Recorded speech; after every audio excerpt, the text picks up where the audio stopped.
अयोध्या नगरी राज्य के एक छोटे से गांव में हरिलाल की एक अच्छी सी चाय की दुकान थी।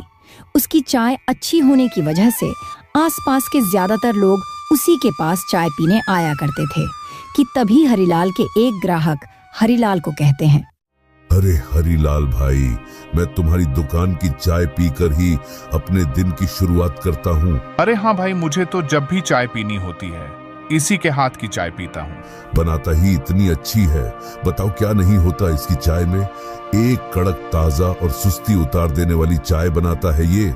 हरिलाल की दुकान बड़ी ही अच्छी चल रही होती है, इस वजह से उसकी कमाई भी बहुत अच्छी हो रही होती है।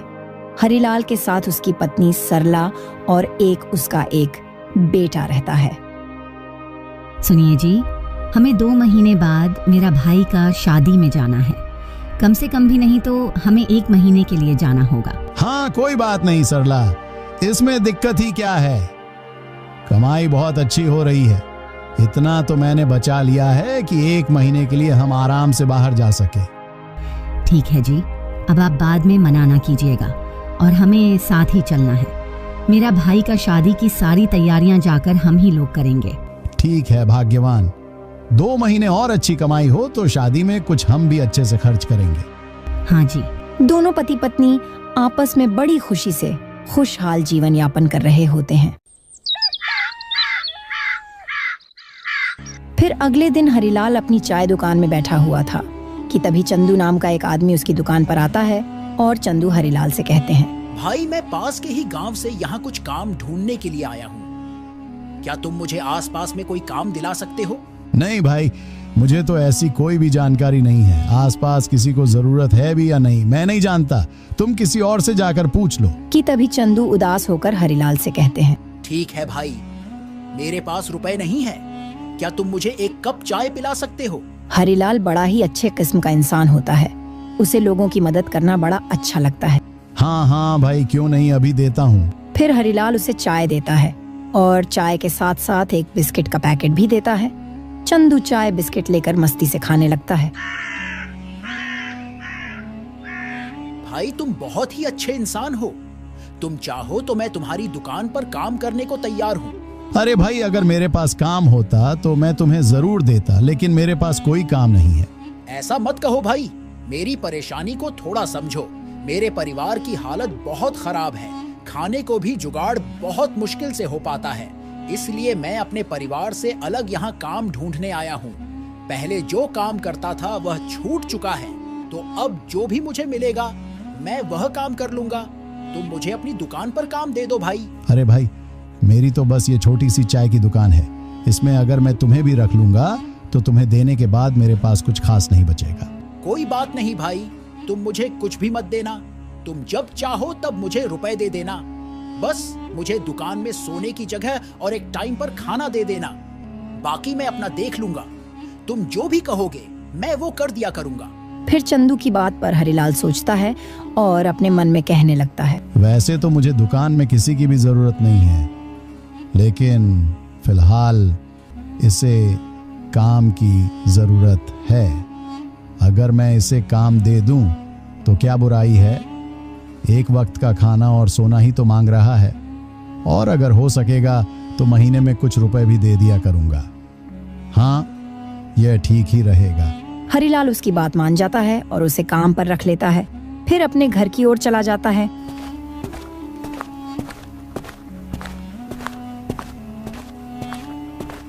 घर पहुंचकर यह बात वह अपनी पत्नी सरला को बताता है। अरे ओ भाग्यवान, आज मैंने एक आदमी को काम पर रखा है, आज से वह हमारी दुकान देख लिया करेगा। अरे लेकिन फिर उसको भी तो रुपए देने पड़ेंगे, इतना थोड़ी ना कमाते हैं हम। अरे भाग्यवान, तुम चिंता मत करो, मैंने उससे बात कर ली है। उसे सिर्फ सोने के लिए जगह और एक वक्त का खाना चाहिए होगा। अब से तुम दोपहर में मुझे खाना दे दिया करना, वो वही खाना खा लिया करेगा और रात में दुकान में सो जाया करेगा। लेकिन ऐसा करने की जरूरत क्या है? वैसे तो कोई खास जरूरत नहीं है, लेकिन तुम्हारे भाई के यहाँ जब 1 महीने के लिए हम जाएंगे तो दुकान बंद रहेगी, उस वक्त दुकान की कोई कमाई नहीं होगी। ऐसे में अगर चंदू होगा तो दुकान वो देख लिया करेगा और इसी तरह हमारी दुकान की कुछ न कुछ कमाई हो जाया करेगी। हाँ फिर ठीक है, लेकिन भरोसे का तो इंसान है ना, किसी अनजान को तो नहीं रख लिया आप? हाँ, ये तो मैंने सोचा ही नहीं। तुम सही कह रही हो भाग्यवान, मैं उसके बारे में कुछ जानता ही नहीं हूँ। कहाँ से आया है, क्या करता था और उसका घर कहाँ है, उसने कुछ भी नहीं बताया है। मैं उससे कल ही ये सब पूछ लूंगा। हाँ जी, इंसान के बारे में जानना भी तो जरूरी है।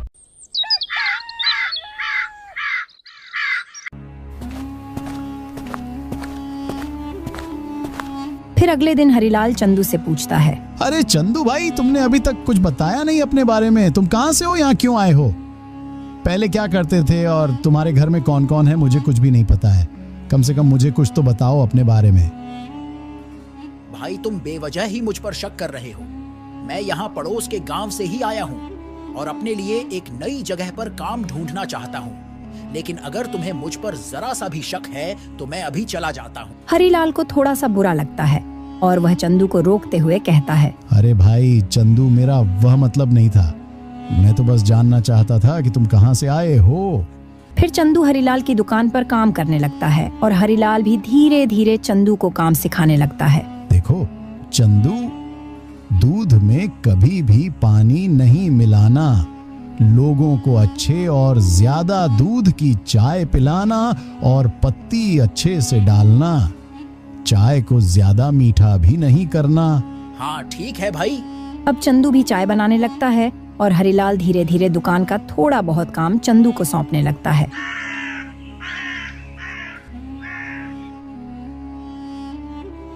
अरे भाई चंदू, मैं घर जाकर तुम्हारे लिए खाना ला रहा हूँ, तब तक तुम दुकान को देख लेना।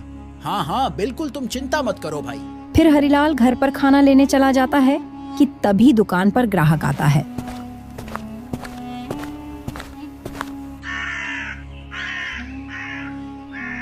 अरे भाई, एक बढ़िया सी चाय देना मेरे लिए।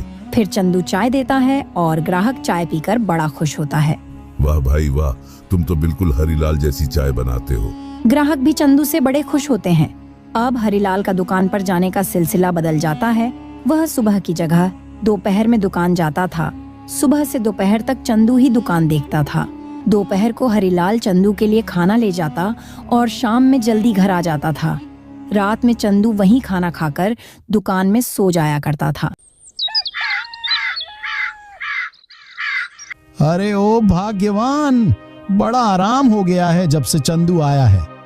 पहले तो मुझे कितनी भाग दौड़ करनी पड़ती थी और सब कुछ खुद ही देखना पड़ता था। अब आधे से ज्यादा काम तो चंदू ही देख लेता है और मांगता भी कुछ नहीं। कितना अच्छा इंसान है। हाँ जी, अब हम चंदू की वजह से शादी में ज्यादा दिन रुक सकेंगे। पहले हम 1 सप्ताह ही रुकने वाले थे, अब हम 1 महीने आराम से रुक कर जाएंगे। हाँ हाँ, क्यों नहीं, तुम चिंता मत करो, चंदू सब देख लेगा।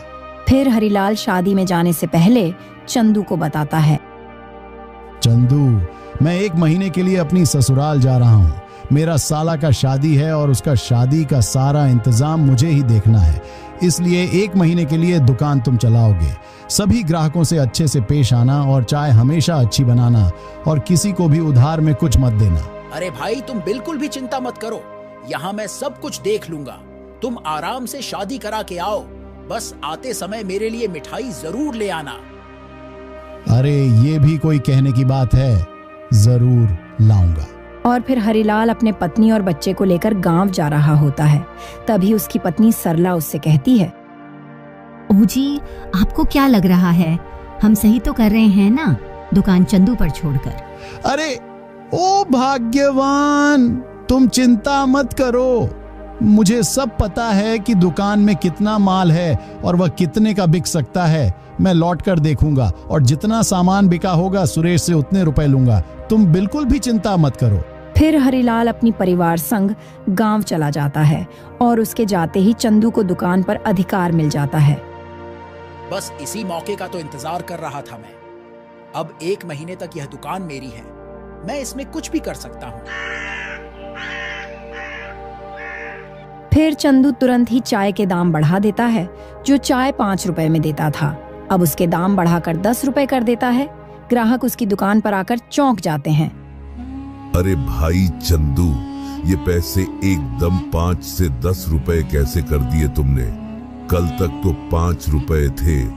इतने सालों में हरिलाल ने तो कभी रुपए नहीं बढ़ाए। अरे भैया, मेरी दुकान होती तो मैं आपको फ्री में दे देता, लेकिन दुकान तो हरिलाल की है ना। मैं उसका कहा कैसे टाल सकता हूँ? अरे लेकिन हम तो रोजी पीने वाले हैं, हमें तो कुछ कम करके दो चंदू।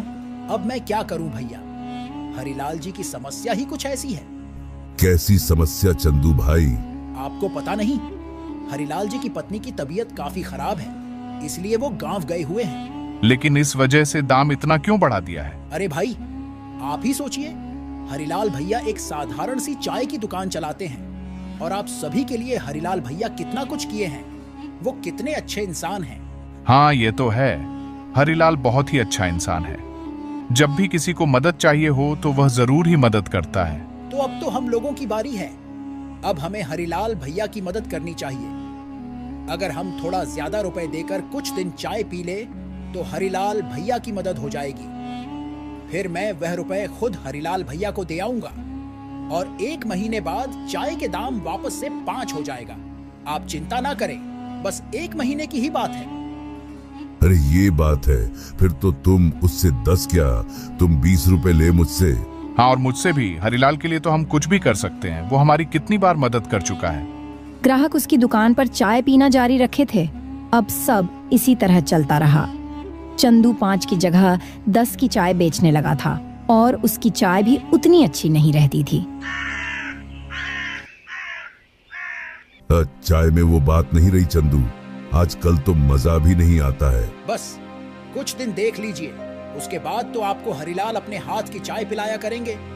फिर आपको जरा भी शिकायत का मौका नहीं मिलेगा। मैं भी अपनी तरफ से कुछ ना कुछ जरूर करूंगा। आपके लिए पूरे दूध की चाय बनाया करूंगा अब से। खैर, अभी आप यह नमकीन और यह बिस्किट्स खाइए। फिर चंदू सभी को नमकीन और बिस्किट आधे दामों पर देने लगता है। चलो भाई, कम से कम नाश्ता तो अच्छा हो जाया करेगा। जल्दी ही हरिलाल की दुकान खाली होने लगती है। अब लोग चाय के साथ साथ बिस्किट और नमकीन भी लेते थे, जिससे चंदू की बहुत अच्छी कमाई हो रही थी। और इन 1 महीनों में चंदू ने काफी रुपए इकट्ठे कर लिए थे। उसे इस बात से कोई फर्क नहीं पड़ रहा था कि ग्राहक दुकान से खुश है कि नहीं। उसके मन में तो कुछ और ही था। अब 2-3 दिन में हरिलाल अपनी पत्नी के साथ आने वाला होगा। अब मैं चला जाता हूँ। वो आकर दुकान देखेगा तो उसके होश ही उड़ जाएंगे। फिर हरिलाल के आने से पहले ही चंदू सारा पैसा लेकर वो दुकान बंद करके चला जाता है। अब लोग उसकी दुकान पर आते हैं और दुकान बंद देखकर लौट जाते हैं। कुछ दिनों में ही हरिलाल भी लौट कर आता है और देखता है कि उसकी दुकान पर तो ताला लगा हुआ था। वह चौंक जाता है और अपनी पत्नी से कहते हैं, अरे ओ भाग्यवान, चंदू तो कभी भी दुकान में ताला नहीं लगाता था। वह दुकान के अंदर ही सोता था, तो ताला लगाने की क्या बात है? क्या पता वह कहीं बाहर गया हो। फिर हरिलाल आसपास पता करता है तो उसे पता चलता है कि चंदू 3 दिन पहले ही दुकान बंद करके कहीं चला गया है। लेकिन वो बिना बताए कहाँ चला गया? अब ये तो वो बताकर नहीं गया। तुम बताओ, तुम्हारी पत्नी की तबीयत कैसी है? मेरी पत्नी की तबीयत? हाँ, चंदू ने बताया था तुम्हारी पत्नी की तबीयत ठीक नहीं है और इसीलिए तुम गांव गए हो। लेकिन मैं तो अपनी ससुराल गया था। क्या? लेकिन चंदू ने तो हमें ये नहीं बताया और उसने तो चाय का दाम भी बढ़ाकर 10 रुपए कर दिया था कि तुम्हें रुपए की जरूरत है। लेकिन उसने आप सबसे झूठ क्यों बोला? वो छोड़ो, पहले अपनी दुकान पर जाकर तो देखो। फिर हरिलाल तुरंत ही अपनी दुकान खुलवाता है। दुकान खुलने पर वह देखता है कि दुकान तो खाली पड़ी है। अरे मेरी दुकान खाली कैसे है? इसमें इतना सारा सामान था। अब ना बिस्किट नजर आ रहे हैं, ना नमकीन नजर आ रही है। पूरी दुकान खाली कैसे है? तब ग्राहक उसे बताता है, अरे भाई हरिलाल, चंदू रोज ही नमकीन और बिस्किट आधे दामों पर देता था।